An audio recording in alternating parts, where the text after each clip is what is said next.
Wow, là, grave. Que 300 Camerounais ont fait comment? 300 Camerounais. 300 Camerounais sont où? En Chine. Hey! Et ça se passe comment? Ils sont en train de vouloir rentrer au Cameroun. Pour ceux qui ne connaissent pas, actuellement en Chine, il y a un gros virus là-bas qu'on appelle coronavirus. Wuhan, the center of the coronavirus outbreak. More than 1,500 cases are now reported in China, where at least 54 people have died. Here in the U.S., 63 patients have been tested in 22 states. Here's Remy Inocencio. At Ground Zero in Wuhan, an army of excavators is in a frantic race to now build not one, but 2 hospitals to treat over 2,000 people infected with the coronavirus.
Donc maintenant que le virus a déjà eu ses ailes et ses têtes, ses membres, à ce moment qu'il veut porter le vivant là pour amener en Afrique, au Cameroun.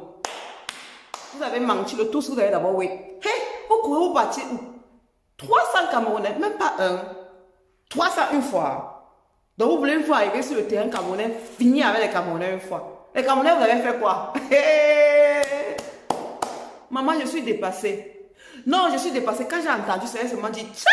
Bonjour à tous et bienvenue dans votre journal de l'Afrique. À la une de l'actualité du continent, l'Organisation mondiale de la santé décrète l'urgence internationale face au coronavirus. L'Afrique, elle est toujours épargnée par l'épidémie. Des Camerounais, vous le verrez, placés en quarantaine en Chine, demandent à leur président Paul Biya de les rapatrier. Et en Côte d'Ivoire, l'étudiante ivoirienne en provenance de Pékin n'est pas porteuse du coronavirus. Les symptômes de la jeune femme avaient pourtant semé l'inquiétude. Aucune infection n'est donc confirmée. Aucune infection a été signalée à ce jour en Afrique, mais à des milliers de kilomètres de là, en Chine, des ressortissants africains demandent à leurs autorités de les rapatrier vers leur pays d'origine. C'est le cas de 300 Camerounais. Ils sont en quarantaine à Wuhan, c'est l'épicentre de l'épidémie. Ils ont écrit au président Paul Biya. Les précisions depuis Yaoundé de Marcel Amoko. Ce n'est pas encore la panique ici au Cameroun par rapport à cette épidémie de coronavirus, mais cette lettre adressée au président Paul Biya par quelques 300 Camerounais, étudiants et travailleurs résidant dans la province chinoise de Wuhan, épicentre de l'épidémie, ressemble à un véritable cri de détresse de la part de ces auteurs qui se disent abandonnés par leur gouvernement dans cette région placée en quarantaine depuis le 23 janvier dernier, alors que de nombreux pays occidentaux notamment rapatrient leurs ressortissants. Les auteurs de la lettre rappellent que leurs démarches auprès de la représentation diplomatique du Cameroun en Chine sont restées lettres mortes jusqu'à présent, ce qui les a contraints à saisir directement le chef de l'État camerounais dont ils implorent le soutien matériel et financier. Pas de réaction pour l'instant des autorités camerounaises après ce cri de détresse de leurs ressortissants vivant en Chine, mais le ministre de la la Santé a annoncé pour les prochains jours le renforcement des contrôles sanitaires avec l'installation de caméras thermiques et de thermoflash et autres outils de contrôle dans les principaux aéroports du pays pour parer à toute éventualité. Non, non, non, non, non. Même si c'est mon oncle qui est là-bas, il va dire qu'encore, pardon, attends, d'abord, on trouve même le vaccin. Tu peux au Cameroun, même si tu avais le virus, tu vas te soigner comment? Tu vas te soigner comment? Il y a des gens qui meurent là-bas en Afrique, au Cameroun, parce qu'ils n'ont pas le paracétamol. Il y a des gens qui meurent là-bas au Cameroun parce qu'ils n'ont même pas le paracétamol. Toi, tu rentres avec le gros virus, le coronavirus. Qui va te soigner? Qui va te soigner là-bas? En dehors que tu contamines ta famille, même ta famille à l'heure là. Si tu dis que tu veux bac, ils vont te dire que... ils vont te dire que Dibo... Dibo, attends décembre. Même ta propre famille va te dire que gars, attends décembre. Parce qu'à l'heure, si personne ne veut le virus en Afrique, spécialement même au Cameroun, personne ne veut.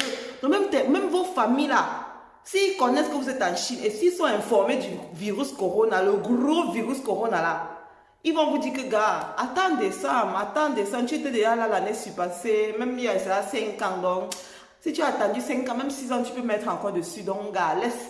Ha! Vous voulez...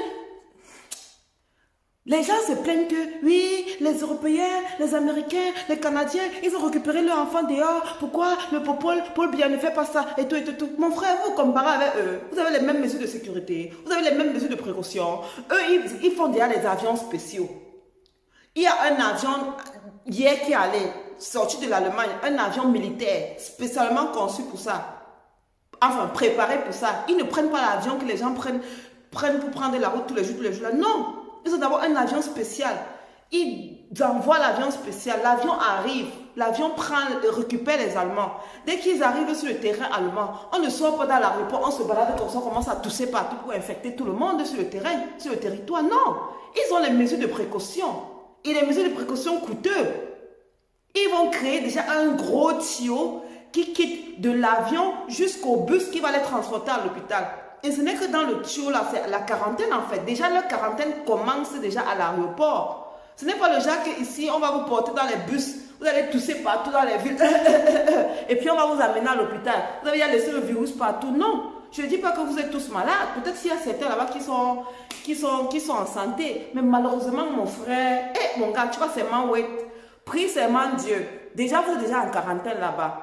Ça veut dire que si tu es actuellement en santé là où dans les trucs de quarantaine là, même Dieu va te protéger que tu continues à rester en santé. Donc, cale d'abord là-bas. Et ce qui est sur les blancs là, même s'il y a 300, parmi les 300, il y a seulement un qui est malade. Ils vont faire le truc là, tic, tic, tic. Sur le 1 là, ils vont laisser. Parce qu'il faut une voie pour que la maladie arrive en Afrique. Il faut spécialement une voie pour que la maladie arrive en Afrique. Donc, même s'il y a parmi les 300 Camerounais seulement 5 qui sont malades, ils vont détecter 3, laisser 2 pour que ça filtre, pour que ça passe. Parce que c'est eux qui décident qui est malade, qui est guéri, non. Donc, ils vont faire tchac, tchac, tchac avec les maladies, leurs appareils pour tester la chaleur, le niveau de fièvre qu'on fait. Après, ils vont te dire que non, tu peux passer. Tu arrives maintenant, tu es malade sur le terrain. On fait comment de toi? On n'a même pas... Toi-même qui dis que tu veux partir en Afrique, là, au Cameroun, là, ma question que je te pose, c'est que si tu arrives au Cameroun, tu as la maladie là, qui va te soigner là-bas? Tu es en train de signer toi-même ton arrêt de mort, alors que là-bas, il y a quand même les précautions. L'hygiène même va te tuer. L'hygiène même de ça va te tuer. En dehors d'infecter ta propre famille, tu vas faire quoi de bon encore là-bas, si vraiment tu as la maladie? Donc, mes frères, priez seulement Dieu. Restez là où vous étiez. Mon frère, tu partais d'abord à Chine, fais quoi? C'est quand même une maladie sérieuse, hein? Mais il y a des questions que je dois poser. Ce sont des questions parfois qui sont même amusantes. Tu partais en Chine, fais quoi? Je m'adresse à toi là. Tu partais en Chine, fais quoi? Hé! Maintenant, pour porter le gros virus à mettre au Cameroun. Les maladies qu'on dit que c'est les animaux là qui ont fait. Ce n'est pas ça, hein, que je vous dis. Ce n'est pas ça. Et ce qu'on dit que c'est un animal, c'est le singe, c'est monté, c'est descendu. Quel singe? Depuis qu'on a créé la terre, que Dieu, comme on dit, avait créé la terre là. Depuis là. L'animal n'avait pas vu qu'il doit faire coronavirus. Non. Coronavirus, il a attendu 2020. Donc, sa génération en génération. Donc, quand il mourait, il faisait ses enfants, il procréait, il disait que coronavirus maîtrisait seulement la date 2020. Ou bien c'est un nouvel animal. C'est un animal, ces animaux, c'est des extraterrestres. L'animal que nous tous on connaît là, subitement il fait coronavirus parmi tous les animaux qu'il y a ici sur Terre. Non, ce n'est pas des questions bêtes, c'est seulement pour vous amener à réfléchir que les histoires là, c'est les histoires qu'eux-mêmes ils s'asseyent dans le laboratoire là, ils fabriquent, ils sortent, ils baladent, ils partagent. Si tout le monde est en santé, les chercheurs là vont manger quoi? Parce que c'est eux qui font les recherches. Il y a des gens qui sont spécialisés seulement pour faire les recherches. Et depuis, d'autres sont là, depuis qu'ils cherchent la maladie du cancer, ils le trouvent, le remède du cancer, le sida, tout ça. Tantôt on a trouvé, tantôt on n'a pas trouvé. Tout ça, c'est l'argent, non? C'est comme on sait que la cigarette, on dit que la cigarette tue, mais tout le monde, les industriels, là, est-ce qu'ils arrêtent de produire la cigarette? Non. Pourquoi? Parce qu'ils se font des milliards, des millions de milliards avec. Donc, les virus là qui créent chaque jour, ils commencent à dire que c'est des animaux, ils lancent ça sur les pauvres animaux là. C'est eux qui s'asseyent dans leur laboratoire de recherche là. Ils me fabriquent ça, ils bricolent, ils font l'antidote, ils mettent de côté, ils balancent le virus. Ça vous contamine vous tous là, quand ça a tué tout le monde, jusqu'à ce que ça devienne comme une épidémie. Chaque pays commence à investir pour les recherches, commence à envoyer l'argent pour acheter l'antidote, pour soigner leur population. C'est exactement ça. Hein? Le tout, c'est les Chinois qui ont fait. Mais comme quelqu'un a dit en commentaire, les histoires des Chinois, ça ne dure pas. Donc, made in China. Mais j'avais la bonne qualité. Donc, espérons que la maladie va finir avant. Mais mes frères, sérieux. Le Cameroun n'a pas les moyens de disposition pour prendre en charge même un seul potentiel malade de coronavirus. Si ça arrive qu'ils sont déjà là, c'est déjà sur le terrain, on n'a pas le choix, on fait avec. Ebola est aussi arrivé, non? On a essayé les mesures de prévention, d'éviter, voilà. On a essayé d'éviter à gauche, à droite, mais à la fin, c'est toujours arrivé. Et quand ça arrivait, ça a tué celui que ça pouvait tuer et c'est reparti tout seul. Qui a soigné Ebola? Personne. Mais ça tue toujours dans les pays pauvres le plus parce qu'il y a d'abord le manque d'hygiène, manque de précaution, manque de matériel, manque de tout. Donc tout est médiocre. Quelqu'un qui sait qu'il a même le virus, là, je lui conseille même de rester une fois là où il a attrapé ça. Parce qu'au moins, c'est là, sa chance de suivi est même plus élevée qu'en Afrique. Donc mes frères, je sais que vous êtes en Chine, vous êtes en pleine panique, vous ne savez pas quoi faire. Moi-même, je parle comme ça, j'ai la bouche comme ça. Si moi-même j'étais là-bas en Chine comme vous, hey, j'allais appeler ma mère chaque jour que maman, je veux bac. Maman, je veux bac. Mais parfois, il ne faut pas être égoïste, il ne faut pas penser seulement à soi. C'est toute une population qui est en danger. Et si le pays est prêt à prendre toutes les mesures de précaution, envoyer les avions privés qui vont vous chercher, arriver sur le terrain, construire une voie spéciale à l'aéroport, qui va vous prendre déjà de l'avion jusqu'à dans le bus, qui va vous amener à l'hôpital dans votre centre de quarantaine, là, il n'y a pas de problème. Et vraiment investir sur vous, il n'y a pas de problème. Parce que quand vous vous comparez aux Européens, là, eux, quand ils prennent leurs enfants dehors, comme on dit là, ils n'arrivent pas, ils les laissent se balader comme ça. Non, on les met d'abord 2 semaines en prévention, en observation. 2 semaines, malade ou pas. Déjà, celui qui est malade ne voyage pas. On prend d'abord déjà ceux qui ne sont pas malades. Ceux qui sont malades, on les laisse une fois là-bas. On dit, bon, comme tu es malade, tu vas rester là-bas en Chine pour qu'on te soigne. Et parmi tous ceux qui sont en santé qu'on récupère, on les laisse d'abord en 2 semaines d'observation parce que c'est une maladie que tu peux avoir ça. C'est un virus que tu peux avoir ça. Ça reste sur toi même 1 semaine avant de commencer à faire, avant que tu ne commences à faire le symptôme de la maladie. Donc, c'est même encore dangereux plus que le virus Ebola. Parce que le virus Ebola ne reste pas sur quelqu'un 2 semaines. Et pendant les 2 semaines là, tu es contaminable. Donc, tu as ça, tu ne sais pas, et tu manges, tu te contamines, tu contamines tout le monde. C'est pourquoi eux, quand ils prennent la maison quand ils récupèrent les enfants dehors, dans le pays contaminé là, qui est la Chine, malheureusement, ils les mettent d'abord en observation 2 semaines. C'est celui maintenant qui a fait 2 semaines sans faire signe sans avoir un seul symptôme. C'est en ce moment qu'on le libère sorti. Et c'est comme ça. Donc, je ne pense pas que le Cameroun, que je connais là, va prendre 300 personnes, observer 2-3 semaines dans un hôpital, les nourrir, donner à manger 3 bonnes semaines. Et s'il y a un potentiel malade, parce que le problème, ce n'est même pas d'investir que 3 semaines observées, ils ne sont pas malades, on les laisse sortir. Le problème, c'est que au cas où il y aurait quelqu'un qui est malade, qu'est-ce qui se passe? Le Cameroun que je connais là.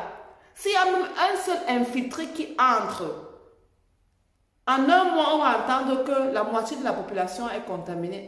Je suis partie.